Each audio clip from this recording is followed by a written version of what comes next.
पर लड़कियों को इतना नहीं पढ़ाया जाता था। सर्च करना स्टार्ट किया, जो जियोग्राफी के लिए अच्छे सर कौन से मिलेंगे, आपको मैसेज करती थी, आप जवाब भी देते थे। कि जो गलतियां हमसे मैं हो आपको पूरी तरह से फॉलो कर रही थी। मुझे भी हिंदी नहीं आता था। मैंने ट्यूशन पढ़ाने के बाद सारे लोगों का यही क्वेश्चन है, कैसे पढ़ाई किया। मैं होम ट्यूशन भी देती थी सीबीएसई बोर्ड के बच्चों को। आपका क्लास कोई अच्छे से देखे तो कोई कंफ्यूजन नहीं रहेगा। जो लगता था जब भूल जाऊंगी तो उसे इस तरह चिपका देती थी।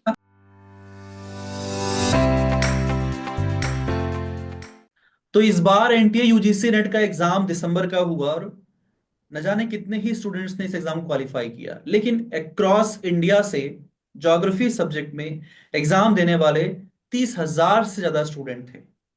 30,000 से भी ज्यादा स्टूडेंट पूरे भारतवर्ष से। टोटल नंबर ऑफ सीट्स थी लगभग 300 ओनली अक्रॉस इंडिया।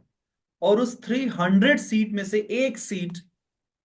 एक सीट अपना सिक्योर किया नूर हसीना ने, जिन्होंने दिसंबर 2024 का एग्जाम जेआरएफ के साथ क्वालिफाई किया with 99.49 percentile, very close to 100 percentile. तो नूर हसीना ने साझा किया अपनी जर्नी, अपनी स्ट्रैटेजी। उम्मीद करता हूं कि आपको बहुत पसंद आएगा। तो कैसे हो आप? एग्जाम अच्छी क्वालिफाई? हूँ। अच्छी हूँ सर, आप कैसे हो? मैं भी ठीक हूँ। एग्जाम क्वालिफाई होने के बाद कैसा लगा आपको? बहुत अच्छा लगा सर। पहले पहले दिन तो मुझे नींद ही नहीं आई। जेआरएफ का रिजल्ट देखने के बाद मुझे नींद ही नहीं आई पूरे रात, खुशी के मारे। हाँ, बहुत मेहनत किया, लेकिन आपने काफी लंबे समय से लगे थे, तैयारी कर रहे थे। जी सर, 2022 से। 2022 से इस एग्जाम की तैयारी आपने शुरू की थी, राइट? हाँ सर, मगर मैंने पहले बार 2023 में एग्जाम दिया था। 2023 में दिया था। हम्म। ओके ओके ओके, ठीक है। तो चलिए शुरू करते हैं। तो हम आपके बारे में थोड़ा सा डिस्कशन करते हुए चलेंगे कि कहाँ से कैसे तैयारी वगैरह हुई, पढ़ाई कब से शुरू किया, आपका एजुकेशन कहाँ तक हुआ है, कहाँ से किया है, कहाँ के रहने वाले हैं, ये सारी चीज़ें आप शेयर कर सकते हैं। ठीक है? सर। आप हर एक वो चीज़ शेयर कर सकते हैं जो आपको लगता है कि ऑनलाइन आप बता सकते हो। ये सारी चीज़ें बहुत सारे स्टूडेंट्स के पास जाएगी, तो इससे कहीं ना कहीं आपको लोग जानेंगे, पहचानेंगे आपके हार्ड वर्क, तो एक प्रेज मिलेगा। तो इस सब चीज़ का डिस्कशन हम लोग थोड़ा सा करेंगे। ठीक है? जी सर, मैं वेस्ट बंगाल की, मैं मालदा जिला से हूँ। छोटा सा गांव, मेरा गांव का नाम कालियाचक है। मैंने पिछड़े यहाँ से, यहाँ पर लड़कियों को इतना नहीं पढ़ाया जाता था। पर मैंने, मेरे मम्मी पापा और मेरे भैया हमेशा मुझे मोटिवेट करते थे, पढ़ाई के लिए कभी रोका नहीं। मुझे जो चाहिए था वो लोग मुझे दे देते थे। जहाँ एग्जाम पर जाना था कभी नहीं रोका, जो ये मत करना वो मत करना। मैंने जो बोला उसी में उसने मेरा भरपूर साथ दिया। मेरे छोटे भाई तो हमेशा मेरा साथ देता था अभी तक। सर, रिजल्ट से पहले भी 2 दिन पहले मुझे बहुत डर लग रहा था कि क्या होगा, मैं मेरा जेआरएफ होगा या नहीं। पर मेरे भाई ने बोला हो गया तो अच्छा बात, नहीं हुआ तो फिर से पढ़ाई करना। सही बात, सही बात। मैं मैंने ग्रेजुएशन मेरे गौड़बंगा यूनिवर्सिटी से किया है, कहाँ कालियाचौक पर है ये कॉलेज के अंडर में। यूनिवर्सिटी? मालदा। मालदा में ही है? हाँ हाँ सर, मैं अच्छा। बाहर नहीं गई। अच्छा। ग्रेजुएशन के बाद मैंने बीएड किया, तो 2 साल का लैब्स लैब्स के बाद एमए मैंने डिस्टेंस से किया था, हम्म। आगरा यूनिवर्सिटी से। ओके। क्या आपका एनटीए यूजीसी नेट का एग्जाम क्वालिफाई नहीं हो रहा? बार बार एग्जाम में अपीयर होने के बाद भी स्कोर इंप्रूव नहीं हो रहा? या आप चाहते हैं कि एक बार में ही आपका एग्जाम क्वालिफाई हो जाए? इन सारे प्रॉब्लम्स का एक ही सॉल्यूशन है, एकेजे एकेडमी का super scholar batch. Super scholar batch में आपको मिलता है 1-to-1 mentorship, printed study materials, test series, weekly test, monthly test, doubt sessions, E books, PhD guidanceship और भी बहुत कुछ जो आपको कहीं और नहीं मिलने वाला। फिर देर किस बात की, डाउनलोड कीजिए एकेजे एकेडमी ऐप और कीजिए अपने सपनों को साकार। हम्म। ओपन यूनिवर्सिटी और से। एमए, हाँ हाँ सर, 2021 एमए के बाद नेट, इसके बारे में मुझे कुछ पता नहीं था, यूट्यूब से पता चला। हम्म। तो वहां पर मैंने सर्च करना स्टार्ट किया, जो जियोग्राफी के लिए अच्छे सर कौन से मिलेंगे मुझे। तो आपके सौभाग्य से आपकी क्लास मुझे मिला। और मैंने 500 सीरीज वाली वो क्लास थे ना, एमसीक्यू क्लासेस, हम्म। हम्म। बहुत सारे क्लास किए। मुझे बहुत अच्छा लगा आपका क्लास। तो वहां से अन अकेडमी का मुझे पता चला, जो आप वहां पढ़ाते थे। हम्म। तो वहां का फ्री क्लासेस मैंने आपका सारे किए थे। पर कोर्स लेने में थोड़ा देर हो गई, कुछ फाइनेंशियल प्रॉब्लम की वजह से। हम्म। तो 2022 में मैंने आपका कोर्स लिया, 2 ईयर का लिया था अच्छा। वहाँ। हाँ सर, मेरे भाई की मदद से ही लिया मैंने। मैं तो एक ही 1 ईयर का लेती थी, हम्म। पर मेरे भाई ने मुझे सपोर्ट किया और उसकी मदद से मैंने 2 ईयर का सब्सक्रिप्शन लिया। और वहीं से स्टार्ट हुआ सर, आपके गाइडेंस में ही मैंने सीटेट और सेट ये सब एग्जाम दिया और क्वालिफाई किया सर। मुझे बताने वाला कोई नहीं है मुझे क्या करना चाहिए। आपसे जो पता लगा मैंने वो ऐसा किया। आपको मैसेज करती थी, आप जवाब भी देते थे, 1 दिन या 2 दिन बाद रिप्लाई थोड़ा जरूर आता था। कोशिश करता तो हूँ मैं आ, कि अपने हर एक स्टूडेंट के हर एक क्वेरी को समय जब मिलता है तो सॉल्व किया जा सके। हालांकि काफी व्यस्तता रहती है, काफी बिजी रहता हूँ काम में, क्लास में, कंटेंट में, मीटिंग्स में। बट फिर भी मेरी जी कोशिश सर। रहती है कि at the end of the day सारी चीजें हमारे स्टूडेंट के लिए हो रहा है। तो स्टूडेंट्स की क्वेरीज जो है जरूर as soon as possible solve होनी चाहिए। नूर, आप 2022 से पढ़ाई कर रहे हो, 2025 जी में सर। आपका जेआरएफ हो गया। आपका जो जेआरएफ हुआ है वो 99.49 परसेंटाइल के साथ हुआ है। और जी। टोटल 300 में से 202 मार्क्स आपके आए हुए हैं। यस तो सर। क्या ये कंसिस्टेंसी आपकी लगातार रही कि मार्क्स जितनी बार आपने पेपर दिया उतनी बार इम्प्रूव हुआ? तो आप थोड़ा सा ये भी जितनी बताइए। बार मैं, हाँ, आपका ये कौन सा हाँ अटेम्प्ट था और इसके पहले कितने अटेम्प्ट्स आपने दिए और उनका क्या स्कोर रहा आपका? जी सर, मेरा ये 4th अटेम्प्ट था। अच्छा। मैंने 2023 में फर्स्ट टाइम नेट जेआरएफ का एग्जाम दिया। हम्म। तो मार्च वाला एग्जाम, उसमें मेरा नेट होते होते रह गया। ओहो। फिर जून, हाँ, जून और दिसंबर में मेरा लगातार नेट हुआ। और 2024 में जो री एग्जाम मैंने देना चाहती थी पर दे नहीं पाई, जा नहीं पाई थी। अच्छा। तो उसके बाद मुझे बहुत बुरा लग रहा था जो मैं दे नहीं पाई। तो मेरा तो सारा कॉन्सेप्ट क्लियर था। तो मैंने प्रैक्टिस पे फोकस किया। मैंने आपके फिर से आपके यूट्यूब के वो एमसीक्यू क्लासेस और प्रीवियस ईयर क्वेश्चन 2018 टू 2024 तक मैंने सारे फिर से प्रैक्टिस किया। और हम्म। पैरेलली आपके क्लासेस लेक्चर, मुझे पीडीएफ से भी पढ़ना अच्छा लगता था, लेकिन आपसे पढ़ना बहुत अच्छा लगता। वीडियो रिकॉर्डिंग मैंने 2x मोड पर करके देखती थी। तो वही से मैंने रिवीजन कंप्लीट किया और प्रैक्टिस करती रही। तो इस बार हो गया। नहीं, इस बार हो गया, इस बार जरूर हुआ, लेकिन बार बार इस सिलेबस को पढ़ना, बार बार उन्हीं जी टॉपिक सर। को रिवाइज करना, प्रैक्टिस करना, एग्जाम में बैठना, क्वालिफाई ना होना, ये जी एक तरीके से it's a process of exam. हमें अपनी प्रक्रिया पे विश्वास करना चाहिए कि हम जो कार्य कर रहे हैं जी वो कहीं ना कहीं एक मुकाम तक जरूर पहुंचेंगे, बशर्ते जो एनर्जी है वो डाउन ना होने पाए।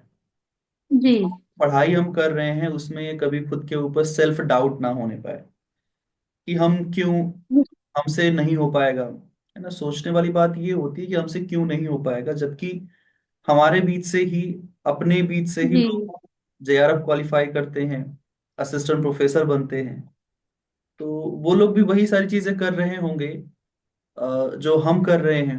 अंतर सिर्फ इतना हो जाता है कि एग्जामिनेशन वाले डे जो आपका परफॉर्मेंस होगा वही आपका रिजल्ट तय करेगा। जी सर। तो पढ़ाई करते हुए आपको भी ये फील जरूर होता होगा ना कि होता अटेम्प्ट था। हैं। मुझे तो मुझे तो लगता था मैं जेआरएफ ले नहीं पाऊंगी, मुझसे नहीं होगा। फिर जब मुझे ऐसा लगता था तो मैं मेरे भाई से बातें करती थी। मेरे भाई मुझे मोटिवेट करता था, जो बहुत हो पाएगा, मेहनत करने से ही होगा। बहुत बढ़िया। मैं पीछे देख मेरा पा रहा भरपूर हूँ साथ आपके था। काफी सारे नोट्स आपने चिपकाए हुए हैं दीवार में। जी सर। बड़ा अच्छा लग रहा है देख करके मुझे। बाहर से भी जो आते हैं तो उसका एक ही क्वेश्चन है, ये क्या टांगा हुआ है आपने? तो काफी सारी चीजें हैं उसमें, क्या क्या लगा रखा है आपने?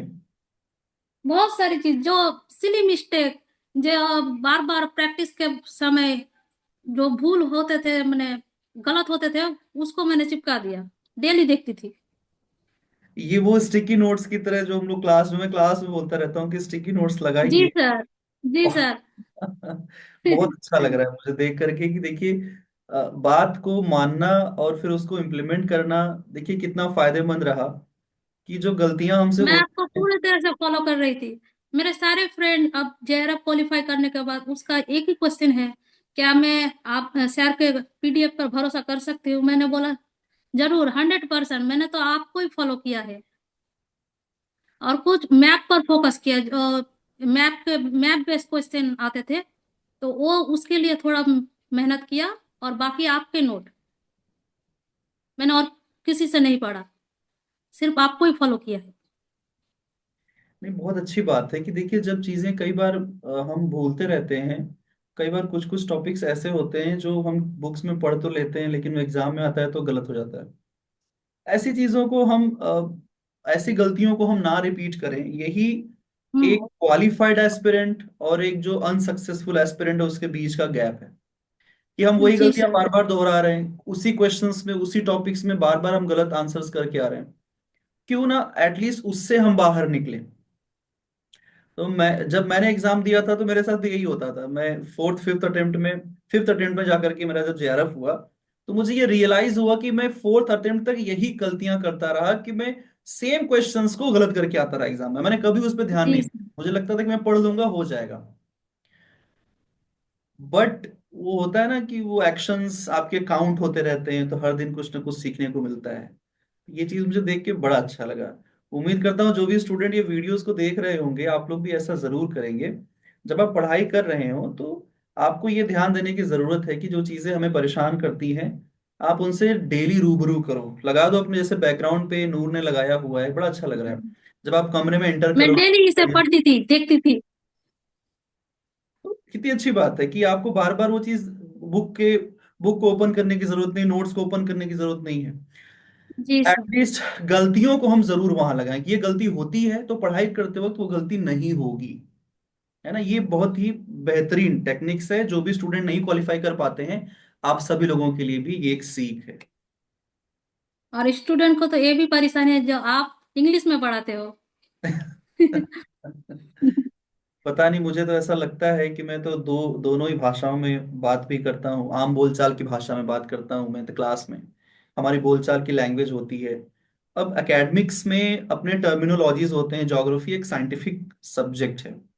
तो जी साइंटिफिकली सर। अगर उसके हम टर्मिनोलॉजीज को नहीं पढ़ेंगे तो इससे अच्छा मुझे लगता है कि स्टूडेंट को लिटरेचर ले लेना चाहिए, हिंदी या अंग्रेजी लेकर के पढ़ाई करनी चाहिए। सब्जेक्ट ज्योग्राफी नहीं लेना चाहिए क्योंकि मैंने भी उस टर्मिनोलॉजी फ्रेंड को। से कहा, जो हाँ मैं तो बंगाली मीडियम से हूँ और हाँ बंगाली मीडियम से ही पढ़ी हूँ, तो मुझे तो सर की बातें सारी समझ आती है। हिंदी में है पर समझ आती है। तो आप तो हिंदी मीडियम से हो, तो आपको क्यों नहीं समझ आएगा? और जेआरएफ लेना चाहते हो तो आपको तो लैंग्वेज सीखना ही पड़ेगा, बिल्कुल सीखना सर के साथ साथ। बिल्कुल बिल्कुल सीखना पड़ेगा। लेकिन ऐसा है कि हमें कोशिश करते रहनी चाहिए हमेशा कुछ ना कुछ करने की। स्टूडेंट क्या गलती करते हैं, जी। वो सोचते हैं कि पहले एग्जाम क्वालिफाई कर लें फिर सीखेंगे। जी। वो इस हम्म। बात को जानते हैं कि बिना सीखे काम नहीं चलेगा, लेकिन खुद को दिलासा दिलाते हैं कि चलो ठीक है, अभी पहले एग्जाम क्वालिफाई कर लेते हैं फिर बाद में पढ़ेंगे। बट इट्स अ प्रोसेस, जब तक आप उस चीज को सीखोगे नहीं आगे बढ़ ही नहीं पाओगे। तो आपको धीरे धीरे अपने चीजों के, अपने स्किल्स के ऊपर काम करते रहना चाहिए, मेरा ऐसा मानना है, तभी आप आगे बढ़ पाते हो। मुझे भी हिंदी नहीं आता था। मैंने ट्यूशन पढ़ाने के वक्त मैंने बच्चों को पढ़ाती थी, उस टाइम मैंने सीख लिया था हिंदी पढ़ना भी और लिखना भी। तो वो हेल्प किया एग्जाम में। जब भी कोई वर्ड मुझे नहीं समझ आता था तो हिंदी में देख लेती थी और उससे हो जाता था। कितनी मैंने अच्छी हिंदी सीखा। आप बोल रहे हो, कितनी अच्छी हिंदी आप बोल रहे हो, बताओ, जबकि आपका एक्सेंट बंगाली है उसके बावजूद भी। जी सर। बहुत बढ़िया। मुझे यही था, जो मुझे कुछ चीजों को मैंने अपने रास्ते में बाधा नहीं बनना देना चाहिए। मैं सीखती हूँ, ट्राई करते जाती हूँ। बिल्कुल बिल्कुल, यही चीज तो हमें अलग बनाती है दूसरों से। जो लोग सोचते हैं जी कि सर। ठीक है अभी नहीं बाद में करेंगे, वो बाद वाली चीज अगर आप आज कर लो तो बाद आपका में नहीं कल होगा। बेहतर हो जाएगा। हम्म। पढ़ाई के साथ साथ सीखना पड़ेगा। सीखना पड़ेगा बिल्कुल। नूर, थोड़ी स्ट्रेटजीज बताइए कि आपने क्या फॉलो किया, पढ़ाई आप कैसे करते थे, किस टाइम पे करते थे, नोट्स कैसे बनाते थे, या आप रिवीजन कैसे करते थे, थोड़ा सा इन बातों को बताइए, क्योंकि आप अब जेआरएफ हैं। तो अब सब लोग जानना चाहेंगे कि कैसे आपने पढ़ाई किया, कहाँ से पढ़ाई किया है, सबको जानना है, तो आप हाँ बताइए। सर, यही क्वेश्चन है। सारे लोगों का यही क्वेश्चन है, कैसे पढ़ाई किया। हम्म। मेरा कोई फिक्स टाइम नहीं था। मैं मॉर्निंग को ट्यूशन देती थी। उसके बाद मैं पढ़ने बैठती थी। तो लगातार 3 आवर 4 आवर जब बैठती थी तो पूरा टॉपिक क्लियर करके उठती थी। तो सारा दिन लगभग 8 आवर, 8 to 7 आवर देती थी पढ़ाई को। तो ट्यूशन पढ़ाने के साथ साथ मैंने खुद की पढ़ाई भी की। आप ट्यूशन भी पढ़ाते हैं? जी सर। किस क्लास के बच्चों को? 5 6 7 8। हमारे यहाँ विलेज में पढ़ाई के उतने कॉन्सेप्ट नहीं है। हम्म। मैं तो मैं बाहर नहीं गई, इसलिए जो मुझे पढ़ाई के टाइम की फिर अ, अभाव हो जाएगा, इसलिए। नहीं, ये बहुत अच्छी चीज है, मैं तो बोलता हूँ सभी स्टूडेंट्स को, अगर आप ट्यूशन पढ़ा रहे हो और पढ़ाई कर रहे हो तो आपकी प्रोडक्टिविटी डबल हो जाती है। एक जी सर, टीचर, ट्यूशन पढ़ाने से ही। हाँ, अगर आप एक स्टूडेंट हैं, आप टीचर बनना चाहते हैं, तो क्यों ना उस प्रोसीजर को हम आज ही स्टार्ट कर दें। और ट्यूशन पढ़ाने से जी। कहीं ना कहीं आपके अंदर कई तरीके के इम्प्रूवमेंट्स होते हैं। आपने ये महसूस जी। किया होगा कि आप कहीं ना जी कहीं सर, सोचते मैं हो हिंदी बोल पा रहे लैंग्वेज हो। वहीं से सीखी हूँ। बच्चों को पढ़ाते पढ़ाते मैं हिंदी लिखना सीख लिया, देखो पढ़ना कितनी भी अच्छी सीख बात लिया। है, कितनी अच्छी बात है। तो वही मैं कह रहा हूँ कि अगर आप ट्यूशंस पढ़ाते हैं, तो इसमें कोई, ये कोई मतलब छोटी बड़ी बात नहीं है, बस आप नहीं। सीखने के लिए पढ़ा रहे हो, क्योंकि आप सीखोगे। जी। बच्चों को सिखा रहे हो तो वो तो आपको जज नहीं करने वाले हैं, तो आप उनको पढ़ा करके खुद को भी बेहतर बना सकते हैं। कहीं ना कहीं आपके पास एक पॉकेट मनी भी, सेविंग्स भी हो जाती है, आपके छोटे मोटे खर्चे भी पूरे हो यस जाते सर। हैं, जो कि बहुत ही अच्छी बात है। हम्म। जब मैं ग्रेजुएशन में था तो मैं ट्यूशन पढ़ाना जाता था। 4 बच्चे होते थे, एक बड़ी बच्ची, 2 छोटी छोटी बच्चियां होती, एक तो एकदम ही छोटा सा बच्चा था। वो तो जैसे मैं पहुंचता था उसके पास, वो एकदम से मेरे पास आकर के सर सर करते हुए जो पकड़ लेता था। तो बच्चों के साथ एक कनेक्शन बना रहता है, प्लस आप अपने आप को भी उस नॉलेज से, जो चीजें आप आगे चल करके करोगे वो चीज आपको कहीं ना कहीं वो एक्स्ट्रा नॉलेज ही प्रोवाइड करता है। आपको भी जी। इस चीज का डेफिनेटली बेनिफिट जरूर मिला होगा। Yes sir. मैं होम ट्यूशन भी देती थी सीबीएसई बोर्ड के बच्चों को। हम्म। तो आपके नोट्स तो पढ़ती थी, मुझे कोई समस्या नहीं होता था। इसलिए इंग्लिश में कोई प्रॉब्लम नहीं है, मैं अंडरस्टैंड कर सकती हूँ, पढ़ाई भी करा सकती हूँ। तो हम्म। नहीं बिल्कुल, बहुत वहाँ। अच्छी। पेपर 1 में जी। आपका क्या, आपका जो 10 यूनिट्स थे ना, पेपर 1 में भी 10 यूनिट्स, जी सर। स्टूडेंट कई बार ये पूछते हैं ना, अपने क्लासेस में भी डिस्कस होता था कि सर क्या हाँ हाँ। ऐसा हो सकता है कि किसी यूनिट को छोड़ दें, तो क्या मेरा हो सकता है जेआरएफ? आपको लगता है कि ये हो चीज सक हो सकता है सर। हो सकता है? जैसे मेरा मैथ उतना अच्छा नहीं है। प्रैक्टिस नहीं किया तो प्रैक्टिस नहीं करने से वो नहीं होता था, तो मुझे लगा, तो मुझे इसके लिए एक्स्ट्रा सीखना पड़ा, एलआर, लॉजिकल रीजनिंग। तो उसके ऊपर मैंने फोकस किया और मैथ सेक्शन को छोड़कर डीआई डीआई प्रैक्टिस किए थे। पर मैथ को मैंने छोड़ छोड़ रखा था। तो मतलब स्टूडेंट अगर मैथ्स बैकग्राउंड के नहीं है तो जी। 10 में से एक यूनिट हम छोड़ सकते हैं। और 5 क्वेश्चन में तो मैंने मैथ के लिए तुक्का लगा दिया था।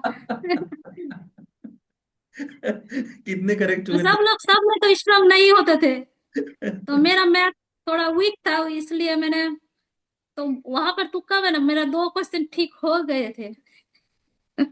2 क्वेश्चन सही हो गया बिना पढ़े। बिना पढ़े। कितना बढ़िया, क्या सॉलिड दिमाग लगाए। अच्छा बढ़िया है, कोई एक यूनिट छोड़ सकते हो आप।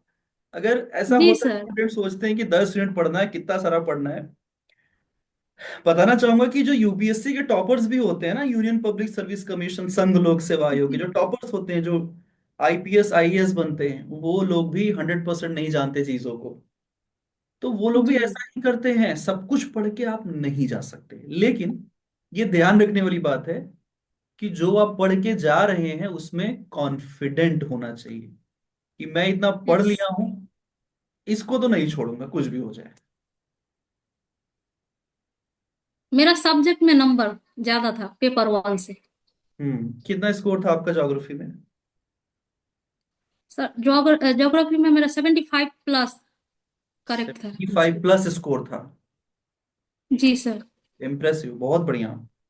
70+ मैं बोलता हूँ क्लास में कि 70+ ले आइए, आपने 75+ कर दिया। जी सर। नहीं, बहुत बढ़िया। कौन सा यूनिट आपको लगता था ज्योग्राफी में कि मजा आता है पढ़ करके? मुझे जियोग्राफी के सारे टॉपिक ही अच्छा लगते थे, पर जियोमॉर्फोलॉजी, जैसे जियोमॉर्फोलॉजी, क्लाइमेटोलॉजी, और बाकी तो एक ये मेन जियोग्राफी तो यही है, जियोमॉर्फोलॉजी, क्लाइमेटोलॉजी, ओशनोग्राफी। हम्म। और बाकी मुझे समझ आता था। आपके क्लास कोई अच्छे से देखे तो कोई कंफ्यूजन नहीं रहेगा, मुझे हम्म, लगता है। नहीं बिल्कुल। मैंने काफी। मेन ज्योग्राफी तो पढ़ना पड़ेगा, चार चार सब्जेक्ट्स हैं।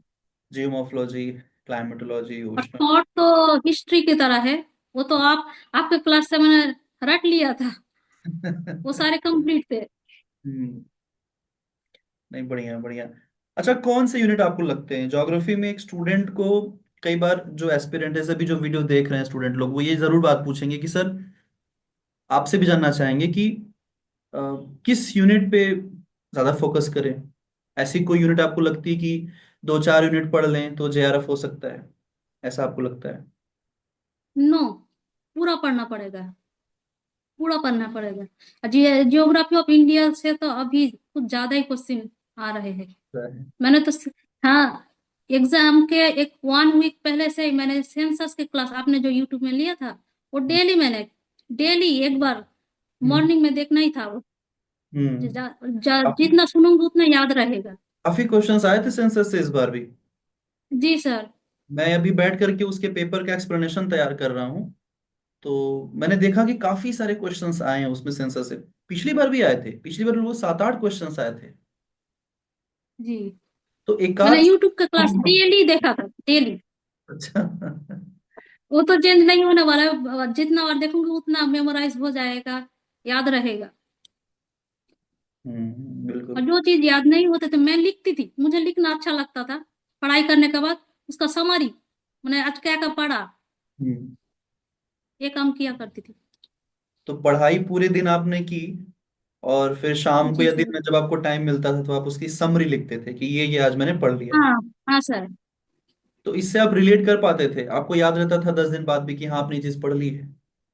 जी सर, मुझे तो याद रहता था, मैं नहीं ज्यादा भूलती नहीं थी।